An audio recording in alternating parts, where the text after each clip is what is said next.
casa, o Senhor me incomodou e me trouxe de volta novamente. Continua. E sempre guardando isso no coração. Então, alguns meses depois, vale dizer também que a dependência do Senhor é um pilar muito importante na missão de Deus. Porque esse lugar de dependência é o que move o missionário, é o que move até mesmo todo o povo de Cristo. Às vezes nós, na nossa vida cotidiana, somente trabalhando, achamos que não estamos sendo dependentes do Senhor, mas estamos sendo. É o Senhor que sustenta o seu trabalho, é o Senhor que sustenta a sua caminhada, é o Senhor que sustenta a sua casa. Então não é só missionário, mas até todo mundo que está aqui, do mais novo ao mais velho, é sustentado pelo Senhor. Então, quando eu aceitei esse chamado, o Senhor me falou sobre a dependência dele, que eu comecei a viver. Essa escola foi completamente paga a partir de pessoas que entenderam de me ajudar, entenderam de fazer parte, e eu pude concluir essa escola, voltei para casa e o Senhor me incomodou novamente para me continuar. Por desde a minha conversão tinha um amor muito grande pelos perdidos e principalmente pelos não alcançados. Mas a partir da pessoa que eu me converti, era uma pessoa que atuava nesses não alcançados, atua na região da Ásia com os chineses. E eu sempre tive esse coração, assim, pensando nos lugares perseguidos, pensando nos lugares que não tem o Evangelho. Então eu resolvi aceitar. E novamente vamos para o segundo passo de fé, onde eu estava em Macapá e resolvi vir para Contagem estudar a Bíblia. Onde eu estive nos últimos de fevereiro a maio estudando a Bíblia, aprendendo a conduzir pequenos grupos, aprendendo os contextos das histórias da Bíblia e me aprofundando mais. Foi onde eu estive nesse tempo intensivo de 3 meses. Estudando, apresentando e também aprendendo a guardar no coração o panorama todo da Bíblia. Foi onde eu estive estudando para conseguir apresentar. Inclusive, foi uma apresentação onde eu dei explicando de Gênesis e Apocalipse com a intenção de apresentar Jesus. Então, depois disso, o Senhor ele me convidou a sair desse lugar de treinamento. Nos últimos 10 meses eu estive em treinamento. E depois disso, o Senhor me compartilhou comigo um novo desejo, que não está aí, mas já encerrou. Que é o desejo que atualmente eu estou trilhando, que é de dar um novo passo e servir dessa vez. Né? Nos últimos 10 meses eu estive estudando a Bíblia, estudando sobre evangelismo, e dessa vez eu estarei servindo em uma base com trabalhos enfatizados em refugiados. Então, os próximos anos, quem sabe, ou quem sabe muitos anos, eu estarei servindo em uma região mais ou menos da capital de São Paulo, onde eles trabalham cuidando de refugiados muçulmanos. Discipulando, alcançando, tendo contato. É um povo bem forte, né? Que bem. Então, dando todo esse contexto, vamos para a palavra. Aleluia, glória a Deus. Eu quero começar com vocês lendo Apocalipse 22, último capítulo. Aleluia.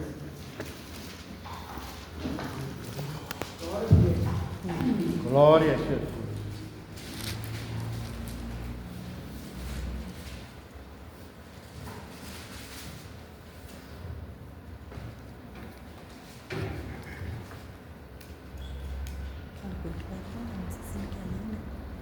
Na verdade, Apocalipse 7, 9 a 10.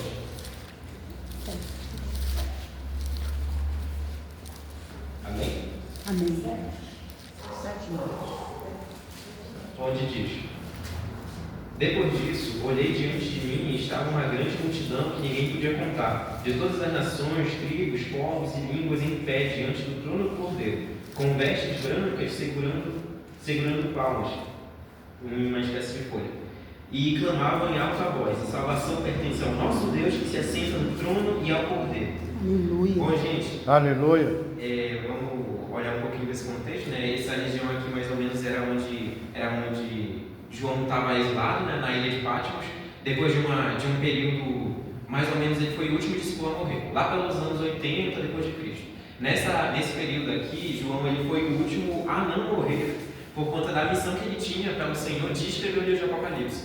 Foi nessa região, nesse período, onde o Senhor Jesus revelou para João escrever Apocalipse. E depois disso ele teve até um bom testemunho que ele só foi aprisionado porque ele foi perseguido e quase morto pelo imperador, que tentou ver ele um galardão de óleo quente. João não foi morto, o Senhor livrou ele porque tinha uma missão que era ele escrever o livro de Apocalipse. Mas eu quero contar uma história para vocês, para depois a gente voltar para por que eu peguei Apocalipse, por que eu enfatizei tanto sobre todos os povos, línguas e nações. Eu quero contar para vocês a história do Senhor. A história do Senhor Jesus revelada no Antigo Testamento, que ele foi construindo até chegar em nós. A gente acredita fielmente, como seguidores, que o Senhor trabalha a partir de três, a partir do Espírito Santo, Jesus e dele mesmo. Nós vemos que na Bíblia teve uma grande história maravilhosa, que foi quando o Senhor começou a história, enviou Jesus e depois enviou o Espírito Santo. Nós vemos que sempre foi uma família. Sempre foi uma família, nós somos uma família, somos o corpo de Cristo e desde sempre foi assim. Então lá no começo, eu quero apresentar para vocês umas coisas que eu acho que eu poderia nomear como os primeiros, os protótipos de Jesus, por onde o Senhor ele foi fazendo essa missão dele, foi fazendo essa forma de ele querer alcançar o povo, toda a humanidade. Eu quero começar lendo Gênesis 3,15, talvez eu leia vários versículos, então se vocês quiserem só ir acompanhando minha voz para você. Lá em Gênesis 3,15 diz: porém inimizade entre você e a mulher, entre a sua descendência e o descendente dela. Este lhe ferirá a cabeça e você lhe ferirá o calcanhar. Essa aqui foi a primeira aparição da promessa desse vencedor que viria nos salvar. Depois da criação, vocês sabem, Adão e Eva caíram, o pecado foi imposto sobre nós fomos afastados do Senhor por conta do pecado, mas existia essa promessa que viria um Salvador que pisaria na cabeça da serpente, mas que a serpente feriria o seu calcanhar. Porém, não para somente aqui. A promessa desse homem que viria no futuro continua, e o Senhor continua fazendo a preparação desse caminho. A gente pode ver que o primeiro Adão da Bíblia foi esse protótipo, foi essa forma que veio em perfeito estado. Em referência a Jesus, ele veio sobre um jardim perfeito, sobre um lugar perfeito, mesmo assim pecou. Adão, diante da tentação de se parecer com Deus, diante da tentação de ser parecido com Deus, foi contaminado com o pecado de Satanás, e a partir da sua esposa também pecou. A partir da sua ausência também conduziu o pecado, e a humanidade foi imposta a ter uma morte eterna. Não uma morte física, mas uma morte espiritual. Então, continuando, a gente vê que Adão pecou. Adão não foi suficiente. Ele não era suficiente, afinal. A gente pode olhar que uma coisa que eu posso enfatizar para vocês: Jesus nunca foi o plano B. Nunca foi. Nunca foi. Não existe essa história que Jesus foi buscar e que Jesus não, sempre esteve ali. Sempre esteve prometido, sempre esteve reinando, desde a eternidade estava com Deus. Ele não nasceu do nada, sempre esteve. O segundo Adão que nós vemos na Bíblia é Noé. Noé, que depois de ser um homem íntegro, guardando a fé dele, guardando o coração dele em meio a um mundo perdido, depois de algum tempo ele mesmo cai. Ele se embriaga com sua própria vinha, depois de sobreviver por meses e anos com fidelidade, ele cai, ele peca. Novamente, esse homem que tinha a promessa de Deus, quando ele desceu da arca, o Senhor falou: a partir de você eu abençoarei a terra. Esse homem pecou novamente. O segundo Adão pecou novamente. O segundo protótipo de Cristo pecou novamente. Então a gente passa a história depois de um tempo e a gente chega nos nossos patriarcas. Abraão foi o primeiro patriarca, conhecido como amigo de Deus. Era um caldeu, era um homem pecaminoso, de um contexto pecaminoso, um contexto que tinha vários deuses, e o Senhor resgata ele com a missão de alcançar toda a humanidade. Mesmo assim, esse homem, sendo amigo de Deus, sendo próximo de Deus, a palavra fala que Deus se importava em falar para ele os seus planos. Olha esse nível. Era muito, muito, muito próximo do Senhor. Mesmo assim, ele recebeu uma promessa: a partir de você abençoarei toda a terra, a partir de você toda a terra será bendita e todas as nações serão minhas. Aleluia. Porém, esse mesmo homem pecou. Foi um homem pecaminoso, por muito tempo fujão, por muito tempo idólatra, e a partir dele veio um outro homem chamado Isaac, o filho da promessa. Eu diria que entre os patriarcas esse foi o melhor. Isaac, ele foi esse homem que provavelmente entre 16 e 37 anos, por aí, o seu pai chamou ele para subir o Monte Moriá, presumo eu, se eu não tiver esquecido, o Monte Moriá, onde ele iria ser ofertado como holocausto ao Senhor, uma oferta incendiada. Todos os animais, todas as ofertas eram totalmente incendiadas ao ponto de virarem pó. E esse foi Isaac, para vocês terem uma noção. A gente normalmente lê Gênesis 22 ao olhar de Abraão, né? Um homem de fé, que ofertou seu filho, mas bora olhar para o olhar de Isaac. Um homem que era totalmente capaz de fugir do seu pai, que era idoso, totalmente capaz de não obedecer ao seu pai, mas mesmo assim foi fiel e foi até o altar, esperou o seu pai talvez sacrificar ele, mas o Senhor proveu ali. Aleluia. Porém, continuamos que Isaac também foi pecaminoso, foi mentiroso, por medo de morrer para outras nações, ele fingia que não era esposo da sua mulher. Por medo de ser perseguido, fingia que não era esposo da sua mulher. Isaac também pecou. Novamente, portador da promessa, pecou. Não conseguiu cumprir. E olha que ainda nem existia lei. Não existia lei para cumprir, mesmo assim ele não conseguiu ser fiel ao Senhor. A gente passa para o próximo herói da fé, chamado Jacó. Esse homem que por muito tempo foi um homem mentiroso, fujão, roubou sua bênção, a primogenitura do seu irmão, roubou a bênção que o seu pai ia passar também, foi um homem mentiroso, ladrão, a partir de mentiras foi crescendo. Porém, ele tinha uma promessa que desde o ventre foi dada. A verdade é que Jacó não seria um homem de Deus se ele tivesse... Ele não teria perdido a promessa se ele não tivesse pecado. Ele poderia ter sido fiel porque já existia uma promessa antes disso que ele seria o maior. Mesmo assim, ele pecou. Por muito tempo caminhou em sua própria força, por muito tempo negociou com o Senhor com o objetivo de ter um Deus. Nós vemos em uma certa passagem de Jacó, onde ele fala para o Senhor: se o Senhor cuidar de mim, se o Senhor fizer tudo que eu quero, aí sim o Senhor será meu Deus. Muita gente olha com isso com zelo, mas na verdade Jacó tinha uma troca, era uma barganha. Mas o Senhor amava Jacó. A partir de Jacó, que se firmava tanto em sua força, em sua rapidez, em sua agilidade, o Senhor quebrou totalmente o orgulho de Jacó quando encontrou ele em uma passagem antes de Jacó encontrar o seu irmão novamente e desmentiu a coxa dele. Muitas vezes nós olhamos somente como se ele tivesse ficado fraco, mas na verdade o Senhor quebrou totalmente o orgulho que ele se firmava. Novamente o novo Adão pecou.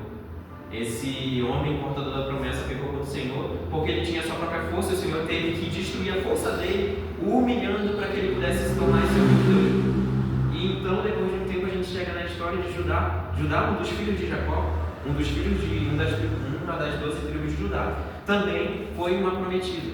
Foi dessa tribo que Jacó foi usado por Deus para prometer que a partir dela viria um homem que iria reinar para sempre. Existe uma promessa, um reino para sempre. Novamente, o novo portador da promessa, Judá. Porém, a gente conhece Judá. Judá pecou contra o seu próprio pai. Judá vendeu o seu próprio irmão José, que foi a ferramenta de Deus para salvar toda a humanidade. Novamente, o portador da promessa pecou. A gente continua com essa promessa no coração. Os homens daquela época olhavam para trás e falavam: mas o Senhor prometeu para o nosso pai, para Adão, prometeu que viria alguém, prometeu que o Salvador viria. Onde esse Salvador está? E a gente continua colocando a nossa fé. Talvez o Salvador seja Judá, talvez o Salvador seja Jacó, talvez o Salvador seja Moisés, mas nenhum deles foi. A gente passa para o próximo, a nação de Israel dessa vez. A nação de Israel, que era essa portadora da promessa, o Senhor a livrou da maior potência mundial, o Egito, capaz de destruir qualquer um. O Senhor a livrou com a promessa de você alcançará todas as nações da terra. E uma coisa muito importante: o Senhor nunca foi irracional nos seus planos. A região que Israel se localizava, Jerusalém, a cidade de Davi, era a região onde era o centro do Antigo Oriente Próximo, a região onde passa toda a história da Bíblia. Era o centro. O Senhor sempre teve um plano de alcançar toda a humanidade. A palavra fala que ele tinha olhos para o Egito, olhos para todas as nações que até mesmo foram destruídas por seu pecado. Então, mesmo essa nação, prometida para ser santa, prometida para pregar a verdade do Senhor, a gente conhece a realidade dela. Ela teve que ser presa em um exílio para voltar ao Senhor, de tão idólatra, desde o tempo do Egito. Aqueles 400 anos de escravidão desse povo, penalizou esse povo por tanto tempo que esse povo guardou o coração do Egito. Chegou em Canaã, mas amava o Egito. Chegou em outras regiões e continuava amando o Egito. Muitas vezes nós somos assim.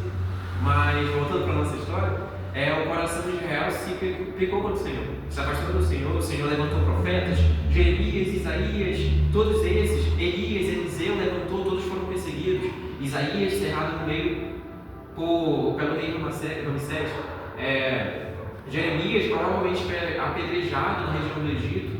Elias foi arrebatado pelo Senhor. Eliseu morreu doente. Todos morreram. Não existia ninguém que se levantasse com ousadia diante do povo de Israel e eles nunca se arrependiam, independente se fosse grande ou pequeno esse homem de Deus.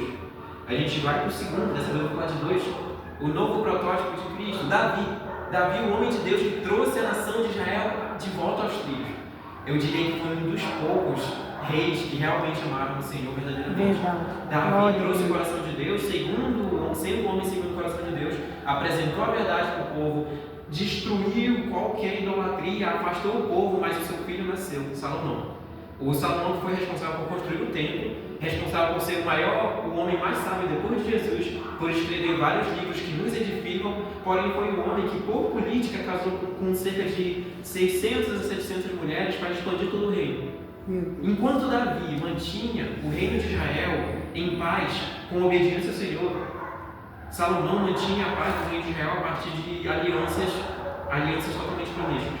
Casando com a rainha do Egito para poder expandir o reino para lá, casando com a rainha de outra região para poder expandir o reino. Essa é a estratégia de Salomão. Porém, ele pecou, porque casando com essas mulheres trouxe idolatria. Novamente, a nossa imagem de Cristo pecou. E para finalizar essa introdução, a gente chega em Zorobabel. Não sei se alguém aqui lembra dele, mas Zorobabel foi o último da linhagem de Davi citado no Antigo Testamento. Foi o homem que conduziu o povo depois do exílio para voltar, para construir a lei do Senhor, construir em conjunto com outros homens de Deus, construíram a cidade destruída, construíram a lei do Senhor. E Zorobabel foi esse último sacerdote citado da linhagem de Davi, um homem de Deus da linhagem de Davi, que tinha essa aliança com o Senhor, que a partir dele viria o descendente do Senhor que salvaria a humanidade. Porém, aqui a gente chega no personagem principal, Jesus. A gente teve cerca de talvez 1.200, 1.500, mais de um milênio de anos em preparação para esse homem que viria. A palavra prometeu, a partir de Gênesis, em todos os livros da Bíblia, sem exceção, que viria alguém que pregaria a salvação eterna. Aleluia. Lá em Gênesis foi prometido que o descendente do homem iria pisar a cabeça. Em Davi foi prometido que o seu descendente iria reinar para sempre. E a partir do Novo Testamento nasce um novo homem chamado Jesus. Aleluia. Esse homem que novamente, enfatizo novamente, não nasceu ali, sempre estava existindo. A palavra fala que essa verdade sempre existiu. Primeiro João cita que no início era o verbo era Deus, e o verbo estava com Deus, e a partir dele tudo foi criado, sem ele nada teria sido criado. Esse verbo era Jesus. A gente vê ele revelado no Antigo Testamento, na fornalha, vemos ele revelado no Jardim do Éden, talvez, sendo esse Deus que se materializava pelo Senhor. Então, eu quero só convidar vocês a enxergar, o Senhor sempre esteve ali. Aleluia. Não foi do nada, Verdade. não foi numa madrugada sequer que ele nasceu. Então, diante de revelações e milagres, Jesus nasce. Diante de muita perseguição, foge para o Egito, volta depois de uns anos, depois do imperador morrer, e volta para a sua terra de Nazaré, cumprindo através de várias profecias e uma coisa importante, não pecando. Essa era a única promessa, na verdade, essa era a única missão do povo de Israel. A palavra fala que se eles não pecassem, desde Moisés, se eles não pecassem, eles teriam se tornado a maior nação do mundo e iriam ter influenciado toda a criação. Por isso que o Senhor escolheu Jerusalém, porque era o centro do Oriente Próximo. Porém, o povo sempre pecou. Como eu falei para vocês, todo protótipo de Salvador pecou. Todo protótipo de rei pecou. Todo protótipo de homem santo pecou. Davi, esse homem do coração de Deus pecou muito. Salomão, todos eles. Mas tanto Jesus, ele foi o único que afirma que não pecou. Cheio do Espírito Santo, sendo homem, sendo Deus, foi aquele que nos conheceu, se fez conhecido a nós, se vestiu de carne, por último se vestiu de pecado para que nós pudéssemos se vestir de santidade. Esse é o único. E por isso que a palavra fala que ele nos conhece, porque ele sentiu tudo na pele, ele sentiu tudo no seu corpo, ele sentiu todos os pecados quando ele morreu. A palavra fala que ele absorveu todos, salvou-nos do pecado, salvou-nos da morte eterna. A promessa feita em Gênesis foi cumprida em Jesus. Aleluia. Porém, tinha uma grande coisa importante, que agora eu quero virar para as missões. Jesus, ele não veio por acaso. A história de Deus foi uma história sequencial. Deus, Jesus, e ele deixou um Espírito que nos enche até hoje. Aleluia. Que nos acompanha até hoje, que nos inspira até hoje, que move os missionários, que move os cristãos a amar os perdidos. Glória a Deus. Glória a Deus. O sacrifício de Jesus não foi por nada. Foi pela salvação de nós, mas para a salvação a partir de nós dos outros. Para que nós venhamos a olhar para o perdido. E uma coisa que eu afirmo para vocês: a fome e sede que nós temos pela salvação dos outros não vem de nós. Não somos capazes, não somos dignos, não somos nada. Porém, com o Espírito Santo podemos entender o coração de Deus. Podemos entender a fome e o amor que Ele tem pelo perdido. Porque o coração de Jesus bate pelo perdido. O coração de Jesus bate. E uma coisa que me deixa maravilhado é pensar que lá no interior do norte eu conheci Jesus. Enquanto isso, pessoas em ilhas conhecem Jesus, pessoas em Minas conhecem Jesus, pessoas em outros países conhecem Aleluia. Jesus. Me alegra muito ver como que o Espírito Santo tem feito a missão de Deus, porque essa missão é dele. Se essa missão fosse nossa, não queria acontecer. Então, olhando para essa missão que se conclui em Jesus, quando Jesus foi morto, e o sofrimento dele foi grande, eu acredito que o maior sofrimento dele foi o pecado, porém, o físico foi grandioso. Foi um sofrimento que Isaías afirma que nele todo mundo odiou, ninguém amou ele, até as pessoas que ele pregou, que ele curou, que ele alcançou, estavam diante dele gritando para crucificar ele. Esse é o nosso Salvador. A coroa de espinhos não é aquela bonitinha de desenho. Era uma coroa que com espinhos encravaram em seu crânio. Jesus foi dilacerado, os chicotes tinham pedra, tinham espinhos, dilacerado totalmente. Eu não vou lembrar agora o termo na ciência, mas ele sentiu tanta ansiedade, tanto medo, que ele chegou a suar sangue. Jesus ele sofreu mais que qualquer um. Carregou por cerca de quase 7 quilômetros uma cruz, enquanto ele estava totalmente destruído. Bebeu vinagre que era usado para limpar as regiões íntimas de pessoas. Também foi espancado, foi totalmente desprezado e não foi crucificado como morto, foi crucificado nu. Esse foi Jesus, o próprio Deus. O próprio Deus encarnado, que a gente vê que esse Deus que por muito tempo vimos preparando o caminho, destruindo nações para nos salvar, porque se não tivesse destruído, talvez Babilônia, talvez Canaã, muita gente acha que Jesus, que Deus foi mal para fazer isso, mas se ele não tivesse feito isso, quem sabe quem seríamos nós hoje, quem seríamos nós, com tais leis, com tais atos, com tais sacrifícios. Jesus fez tudo por amor. E ali se concluiu esse amor dele. E ainda continua. Porque o maior sofrimento dele foi quando ele sofreu nosso pecado, mas imagine quanto ele sofreu fisicamente para a nossa salvação. E agora eu quero olhar para o lado missionário, porque o cumprimento foi em Jesus, mas ele deixou uma promessa, deixou uma missão na verdade. Lá em Mateus 28, 18 a 20 diz: Jesus, aproximando-se, falou-lhes, dizendo: toda a autoridade me foi dada no céu e na terra. Portanto, vão, façam discípulos de todas as nações, batizando-os no nome do Pai, do Filho e do Espírito Santo, ensinando-os a guardar todas as coisas que tenham ordenado. Eis que estou a vocês todos os dias até o fim dos tempos. Glória a Deus. Aleluia. Glória a Deus. Não nos maravilhar, senão a promessa que Ele está conosco. Sabe, quando nós olhamos para Jesus, muitas vezes nós achamos que Ele está distante, mas lembre-se, Ele vive. Aleluia. Ele vive eternamente. A palavra fala que Ele foi ressuscitado e foi levado à direita do Pai. Ele não está longe. Ele está conosco, Ele está do seu lado, no trabalho, no quarto, na escola, comigo. E olha que muitas vezes eu me sinto também sozinho. Mas nós voltamos o nosso coração para o Senhor para entender que Ele está conosco. Mas o Senhor não fez nada disso somente por nós. Eu falei tudo isso até agora para enfatizar agora. O Senhor, Ele trabalha para o outro. Ele ama para o outro, Ele se entrega para o outro. E por que isso vai acabar em nós? Não acaba em nós. Só um momento. Verdade, Jesus. Glória a Deus. Aleluia. Aleluia.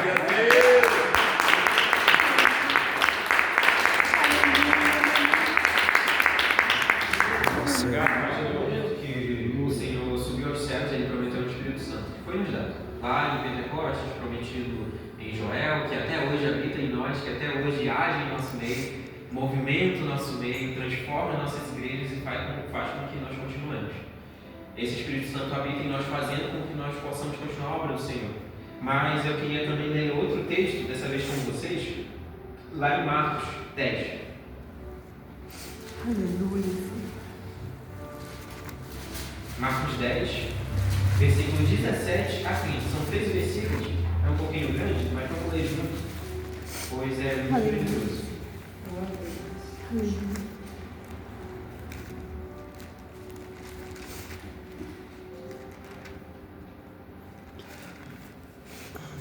A partir do 17.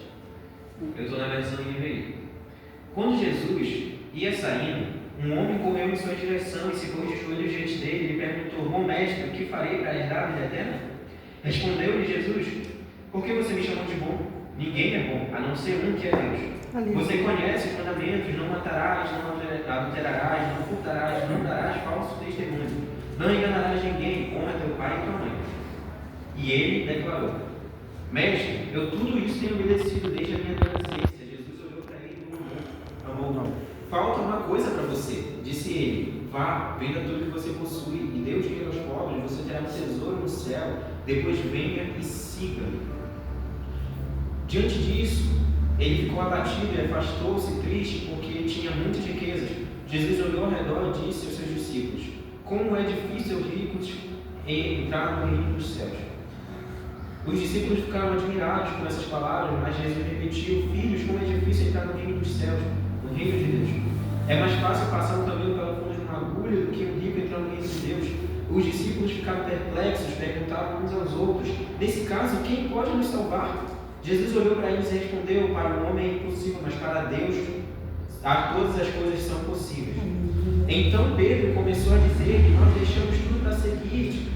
Respondeu Jesus: diga a verdade, ninguém que tenha deixado casa, irmãos, irmãs, mãe, pai, filho, os campos por causa de mim, e do Evangelho deixará de receber 100 vezes mais já no tempo presente, casas, irmãos, irmãs, mães, filhos, campos, e com perseguição, e na era futura a vida eterna. Eu li tudo isso aqui para falar para vocês da salvação de Deus, mas eu enfatizei a perseguição por quê? Porque a perseguição está na palavra. A perseguição no trabalho, a perseguição no Oriente, no Ocidente está na palavra. Nunca foi nos dito que teríamos uma vida maravilhosa, riquezas e grandes coisas. Nós colocamos isso no nosso coração de umas décadas para cá, mas nunca foi. O Senhor não está aqui para dar dinheiro, o Senhor não está aqui para dar grandes carros, o Senhor não está aqui para fazer você passar no concurso sem estudar. Se você quiser passar, estude e entregue na mão do Senhor, porque Ele vai te honrar. Mas eu quero dizer para vocês aqui, não que o Senhor não dá bênçãos, mas para enfatizar que o compromisso dele, com a missão dele, com a sua salvação, Ele já fez. Ele já fez, já nos salvou, já nos alcançou. O que de fato importa é que nós estamos salvos.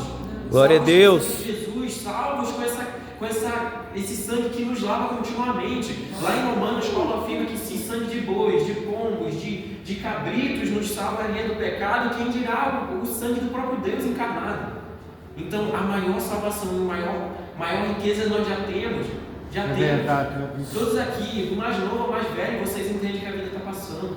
Um dia ou outro iremos encontrar a morte. Mas a questão é ir eternamente. Essa vida não é nada. 80 anos, 100 anos, passará muito rápido, mas a eternidade com Cristo vale mais. Glória a Deus, aleluia. A palavra fala que o Senhor é eterno, será conhecido continuamente por nós. Mas uma coisa que eu enfatizei até agora, a missão de Deus sempre foi marcada por sangue. Profetas, homens de Deus, sacerdotes, todos morreram, perseguidos ou em paz, morreram. A nossa vida, o foco não é aqui. Então, continuando, a palavra promete perseguição, seja maior, seja menor. Não estou falando que todo mundo vai morrer perseguido, não. O Brasil foi alcançado pelo Evangelho, somos livres pela graça de Deus. E a missão da igreja solta é orar pela perseguida. A missão da igreja perseguida é pregar o Evangelho. A missão da igreja solta é pregar o Evangelho. Sempre foi pregar Jesus, independente do contexto. Se você está livre, pregue. Se você está perseguido, pregue. Mas até mesmo a tradução das Bíblias, nós temos muitas, quem sabe mais de 20 no Brasil. Essas traduções todas foram marcadas por sangue. João Ferreira de Almeida, NVI, todas por perseguição. NAA, todas por perseguição. E muitas vezes passamos meses, anos, décadas sem ler a palavra que foi marcada por sangue. Que lá no Coliseu, irmãos nossos foram destroçados pelo sangue, destroçados por dentes de leões. E olhando para trás, olhando para esse evangelho que foi pregado por Paulo, por Pedro, por todos os discípulos, Paulo decapitado, Pedro crucificado, todos morreram para que nós pudéssemos estar aqui. Então a palavra que eu deixo, além das missões, eu não estou aqui somente para falar do que eu tenho feito.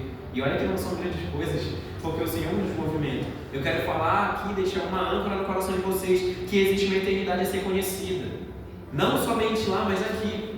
Não somente nesses anos, mas eternamente. Então, nós devemos amar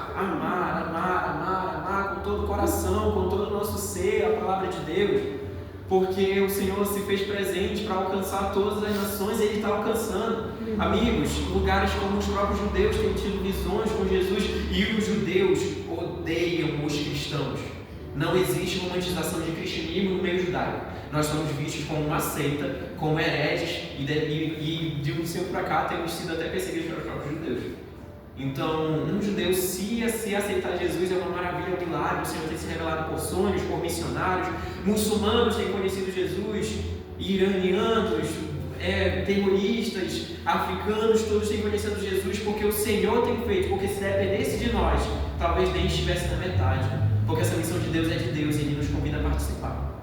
Amigos, tem zero possibilidade de um um jovem de 19 anos tá nessa missão, eu mesmo me assusto às vezes, eu penso, cara, é sério que eu estou fazendo isso? Porque o Senhor nos inspira.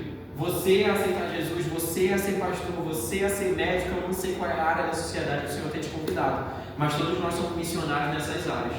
Na nossa vizinhança, na nossa sala de aula, no nosso trabalho, nós devemos ser missionários nesses lugares.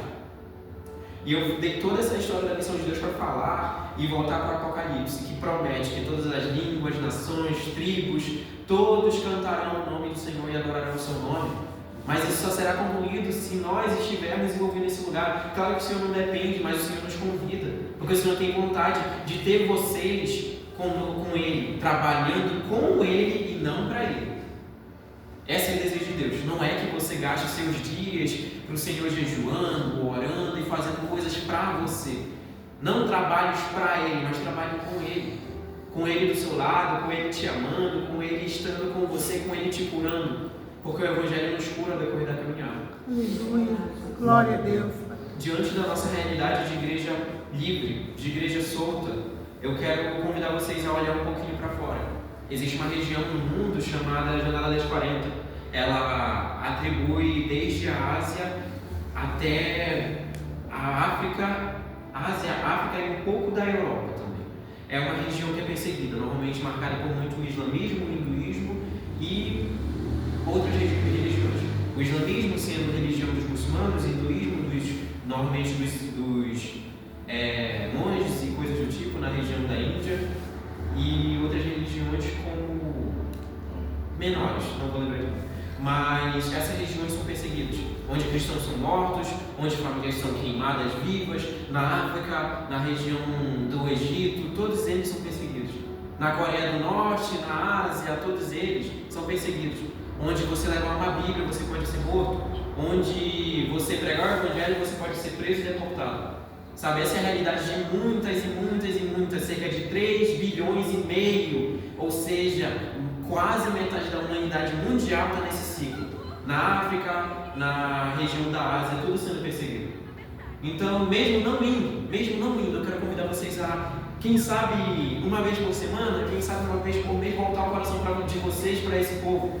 Voltar o coração de vocês, mesmo sem conhecer, orem pela África, orem pela Ásia, países, regiões, onde se o Espírito Santo não descer e fazer milagres, nunca aconteceria nada.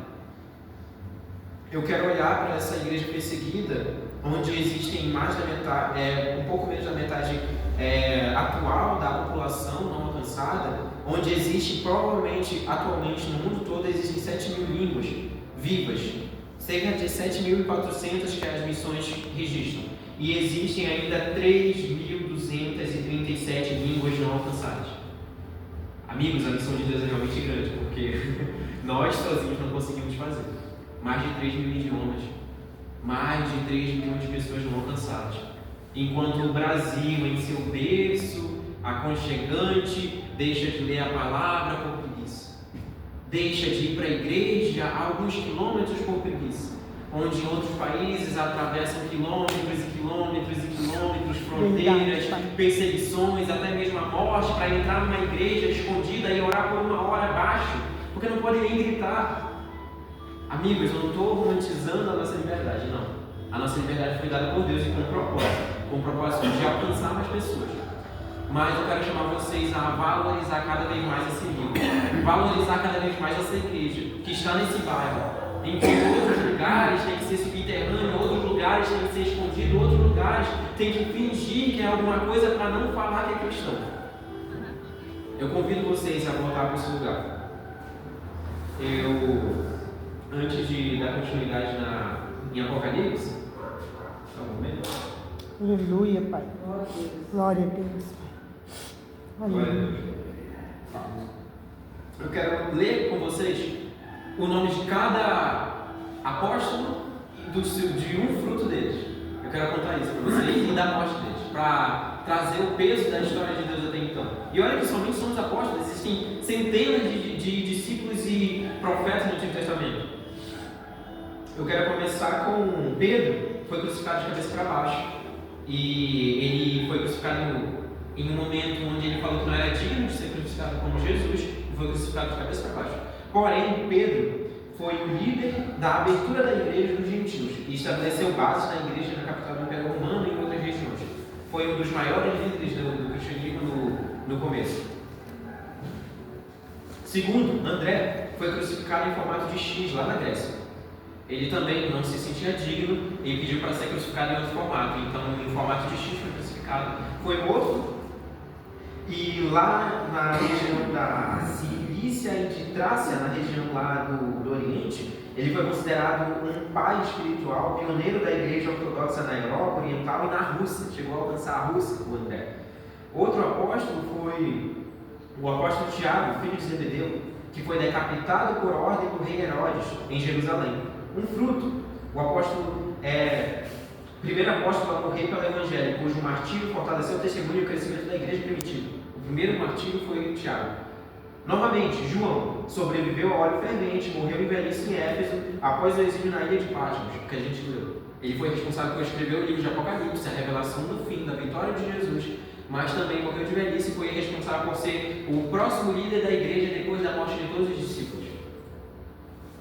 Filipe, apedrejado e crucificado em Frígia, lá na Turquia, evangelizou o norte da Ásia Menor e levou o evangelho a autoridades e comunidades gregas. Bartolomeu, ou chamado Natanael, foi esfolado vivo. Arrancaram toda a pele dele vivo. Natanael. Amigos, não sei se vocês estão percebendo, mas se os próprios discípulos não foram livres dessa perseguição, por que nós seremos?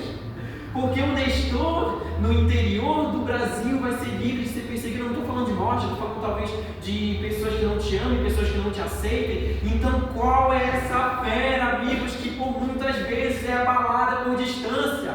Por muitas vezes é abalada porque eu estou com preguiça de ler a Bíblia, porque eu estou com preguiça de ir para a igreja. E a partir de talvez na escola, os meus amigos têm vergonha do evangelho, então eu não falo. A minha família não é cristã, então eu não sou. Mas lá no meu trabalho as pessoas bebem, as pessoas pecam, então eu tenho vergonha de ser cristã. Enquanto pessoas eram arrancadas sua cabeça, eram esfoladas vivas pelo evangelho.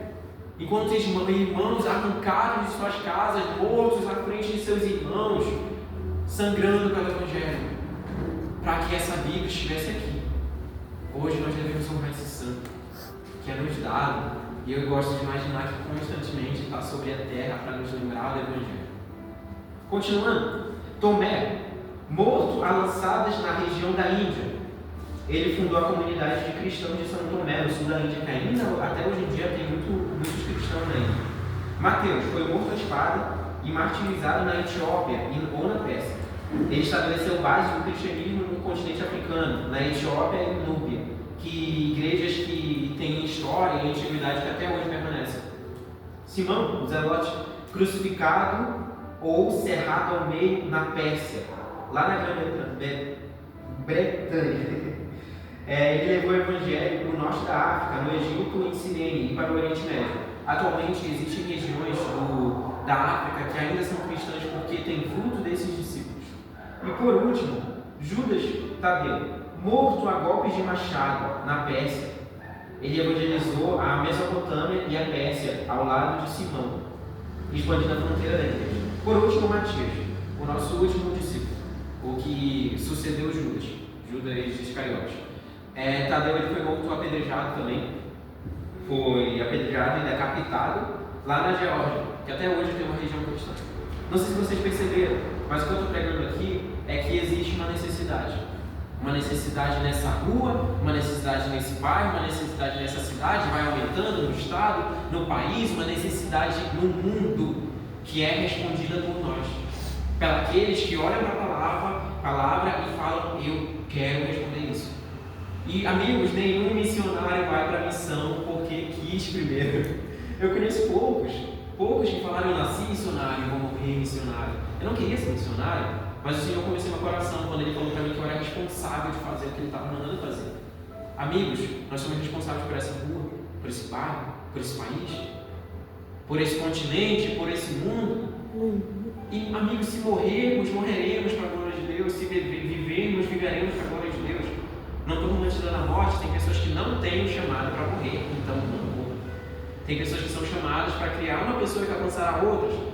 Não existe chamado maior nem menor. Mas eu contei a história de Deus para vocês aqui, até agora, com esse objetivo de nos despertar para valorizar a igreja livre e também valorizar a igreja perseguida. Porque, amigos, na perseguição não existe brincadeira. Na perseguição não existe falso crente. Na perseguição não existe crente raimundo.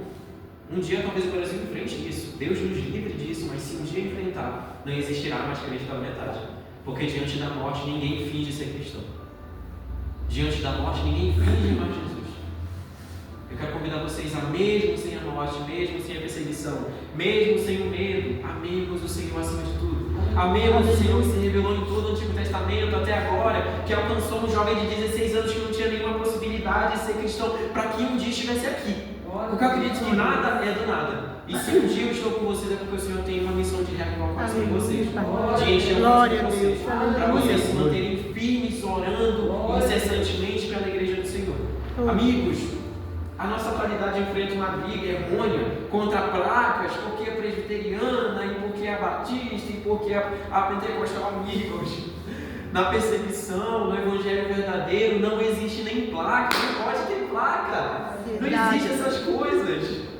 Desde quando perdemos o nosso coração para brigar por visões, para brigar por bíblias, para brigar por roupa, para brigar por coisas diferentes, enquanto o sangue de Jesus nos liga? Não é a política, não é a visão de mundo, não é a roupa, não é nada disso.